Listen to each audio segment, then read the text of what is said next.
Әйелдер арасында кең тараған аңыздың бірі, еркектің бәрін сыйлаудың қажеті де себебі де жоқ. Біріншіден, ер адамды әйел бар етеді. Жаныңдағы адам сыйлауға лайықсыз дей салу, оны сыйлап үйренуден оңай. Сыйлау оның болмысын қабылдаудан басталмақ.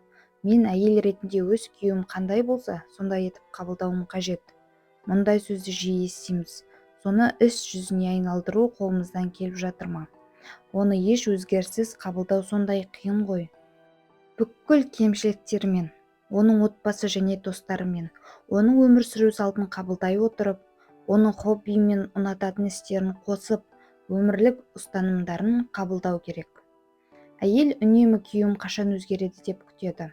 Қашан қалтасы қалыңдайды, шешесі мен оның достарының пікіріне құлақ асуды қашан қояды, қашан Құдай туралы шын ойланады деп күтеді. Оның ешқашан өзгермейтінін білу сондай ауыр, бірақ ол өзгермейді. Сіз оны сол күйінде қабылдауға тиіссіз. Оның барлық қисық қыңыр мінезін сол күйінше тек жан жары ғана қабылдай алады. Еркектер үйленгенде әйелім өзгермес екен деп тілейді екен, бірақ ол өзгереді. Әйел күйеуге шыққанда оны өзгертіп алам деп үміттенеді екен, бірақ ол өзгермейді. Бұл табиғат. Табиғатпен кім таласа алады? Алла оны солай жаратты, ал оны өзіміз өзгертеміз деу Аллаға қарсы шыққандық емес пе? Ал әйел ауа райы сияқты тұрақсыз. Оның көңіл-күйі, ойы, көзқарасы жиі өзгеріп тұрады. Еркек тұрақты. Ол қабырға іспетті қозғалмайды, жартас сияқты. Оның көзқарасы өмір бойы өзгермейді. Өзгеруін сұрасақ, оның әйелге айналуын сұрағандаймыз. Өзінің табиғатын өзгертсе, ол мәрмәр тастан ермексазға айналмақ. Екінші аңыз. Күйеуімді сыйлау менің өмірімде ештеңені өзгертпейді деген ой. Егер шығыс жазбаларына сүйенсек, еркек бас. Бұл оның не істегені және қалай істегеніне отбасының берекесі тәуелді деген сөз. Дәл осы жерде әйел мойын екені айтылады. Ол басты бағыттап отырады. Бастың қайда қарап, не жасай алатынын көрсетеді. Бұл роль өте маңызды. Дұрыс бұрмай қалсаң, гүлзарға барудың орнына қораға кіріп кетесің. Ал егер басты әрі-бері айналдыра берсең, ешқайда жете алмай қаларсың. Бас айналып қалар. Әйелі ерін сыйлағанда отбасылық өмір гүлденеді. Күйеуін айналасының бәрі сыйлай бастайды. Соның нәтижесі ретінде ол жақсы жұмысқа шақырылады. Қиындығын бөлісетін жақсы дос табады. Отбасының ырысы артады. Көп жағдайда мол табысқа кенеледі. Мұның барлығы өздігінен орын алады. Әйел өзінің отбасылық өмірін өзгерткісі келсе, еріне деген шынайы құрметін арттыруы керек. Күйеуіне әсер ететін, оның табысын молайтатын тетік осы ғана. Күйеуіңді шын сыйла және сол қалпында қабылда. Және адалдық міндетті түрде сақталуы керек. Үшінші аңыз. Мен онсыз да өмір сүре аламын деу. Бүгінгі таңда еркіндік, өзіңді асырай алсаң болғаны деген пікір сәнге айналды. Әйелдер қызметте өсу үшін, декретте отырмау үшін, жұмыс орнын жоғалтпау үшін күйеуінен артық табыс табуға барын салады. Ата-аналар да ол оқымаса да қыз оқысын деп бар ақшаларын соларға жұмсайды. Осыны дұрыс тәрбие деп біледі. Жақсы мамандыққа ие болса, қыздар бақытты болады деп үміттенеді. Өзін-өзі асырай алады деп көңілі тоқ болады. Бірақ неге шаңырақ шайқалады? Себептер көп. Алмаған басты себеп мынау сияқты. Біздің елде әйелдерді қазіргі кезде еркек сияқты тәрбиелеп жатыр. Өз үйінде үйлесімділік пен жайлылық орнатуды көрсетпейді. Баланы қалай тәрбиелеу керек екенін үйретпейді. Біздің аналарымыздың мысалы көбіне игілікке бастамайды. Көп аналар, қазіргі таңда жас аналар, баланы бір өзі ғана тәрбиелейді. Ал әкесі жұмыстан босамайды. Бірақ олай болмау керек. Қыздар аналарының мықты екенін көріп өседі. Анасын мықты болған үшін сыйлайды. Осы пікір іргетас болып қалып кетеді. Ал оның қателігін ешкім дөп басып айта алмайды.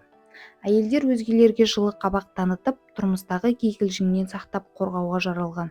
Әсіресе ерінің жағдайын жасауға міндетті. Тойындырып, киіндіріп, жанын жақсы әңгімемен жайландыру, көйлегінің жыртығын жамап беру. Қазіргі отбасыларда әйелді ең басты дүниеге үйретпейді. Әйелді отбасының жүрегі болуға икемдемейді. Сенімді, адал дос болуға үйретпейді. Ал отбасының жүрегі болмаса, онда оның бірлігі, ынтымағы болмайды. Отбасы күйрейді. Өйткені жүрексіз отбасы болмайды. Шығыстың даналығы бойынша әйел барлық игілікті ері арқылы алады екен. Әрине пәтерге, көлікке, ақшаны өзі де таба алады. Бірақ бұл бірақтың кемшіліктері көп. Әйел өзі қалағанның бәріне қол жеткізе алмайды екен. Материалды жетістікті таңдаған сайын әйел отбасылық бақыттан қағыла береді. Өйткені ері мен баласына арнайтын уақыты кеми түседі. Жұбайлардың қарым-қатынасы суып кетеді. Ері шыдамай кетіп қалуы да ықтимал. Жұмыс істейтін әйел бойында еркекке тән қабілеттерді жетілдіреді. Мінездің өзгеруі гормоналды өзгерістерге ұшыратады. Әйелдерге тән түрлі аурулар пайда болады. Бұл өзгеріс жайында көптеген психолог коучтар да айтып жүр. Егер әйел еркекке айнала бастаса, онда жанында қатын сияқты еркек жүруі табиғи құбылыс. Жаныңда кім болса да, сен оны өзгерте алмайсың. Ол еркек бола алмайды, себебі еркектің орны бос емес. Көп еркектер мұндай жұпқа шыдамай өзіне нәзіктігімен басым әйелдер тауып алған мысалдар аз емес. Сол кезде ол мол табыс тауып, өзін еркек ретінде жетілдіреді. Бірінші әйелі, неге ол менімен осындай болмаған деп таң қалады. Жұмыс істеген әйел бақытты бола қоймайды. Ең маңыздысы да осы болса керек. Төртінші аңыз, алдымен ол мені сыйласын, ал мен сосын ойланып көремін деу. Өзгені өзгерту мүмкін емес. Ол баршаға белгілі аксиома. Әр адам өзін өзгертуі керек. Егер мен күйеуімді сыйласам, өзімнің әйелге тән міндеттерімді дұрыс орындасам, Тәңір жаратқан күйінше қабылдасам, еркек сыйластыққа сыйластықпен жауап қатады. Сонымен еркекті қалай сыйлайды? Іс жүзінде оны қалай жүзеге асырады? Ең алдымен оны қабылдау, оның өмірін қабылдау. Бұл іргетас, басқаша қарым-қатынас дами алмайды. Күйеуіңді жақсартсам деген ойыңнан айна. Әйелдер үшін осы нәрсе қиындық туғызады. Оған қараған сайын жақсартсам деп тұрады. Оның кемшіліктерін санамалауды доғар. Оларды қабылдасаң, кемшілікті көруді қоясың. Әсіресе әр бөлмеге шұлығын шешіп, лақтырып кеткенге көз үйрету. Тағдама деудің орнына даусыңды жұмсартып, шұлығыңды шашпашы де. Ол үндемей жинап алады. Күйеуіңе қарап, оның бойынан жақсылығын тер. Оны таңдаған кезде тек жақсы жақтарын көреміз ғой. Сосын әйел ессіздікке беріліп, ер адамның кемшілігін терміштейді. Келешек қарым-қатынаста бұл әдет тұрақты бекітіледі. Тек кемшілігін көру, гүл сыйласа сыйлаған шығар. Табысы мол ма, еркек жұмыс істеу үшін бар емес пе? Мен жұмыс істесем не болмақ? Баланы серуендетті, бірақ ол өз баласы емес пе? Осылай жалғаса береді. Дұрыстап ойланып көрген адамға осының бәрі құрметке лайықты себептер емес пе? Осындай мықты қасиеттерін бір дәптерге жаза беру керек. Сіз үшін, отбасы үшін жасаған барлық жақсылығын теріп жазу. Тізім күн өткен сайын толса беретінін байқайсыз. Сонда еріңізге басқа көзбен қарайтын боласыз. Осыдан бастап қандай тамаша жанмен тағдыр қосқаныңызды сезінетін боласыз. Әр адамның бойынан жақсы қасиеттерді көруге болады. Тек өкпе-ренішті ұмытып, жақсылықты еске түсіру керек.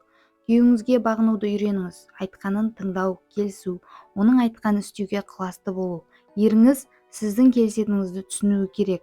Әйелі жүрегіне ең жақын досы. Тек осындай қарым-қатынаста шын махаббат өлмейді.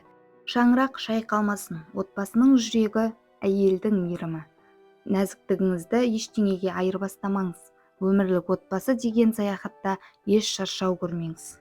Аналар мектебі YouTube арнасына тіркелмеген болсаңыз тіркеліп, лайк басып, қоңыраушаны басуды ұмытпаңыз. Пайдалы видеоны достарыңызбен WhatsApp желісінде, әпке-сіңлілеріңізбен, құрбы-құрдастарыңызбен бөлісуді де ұмытпаңыздар. Келесі видеода жолыққанша аман сау болыңыздар.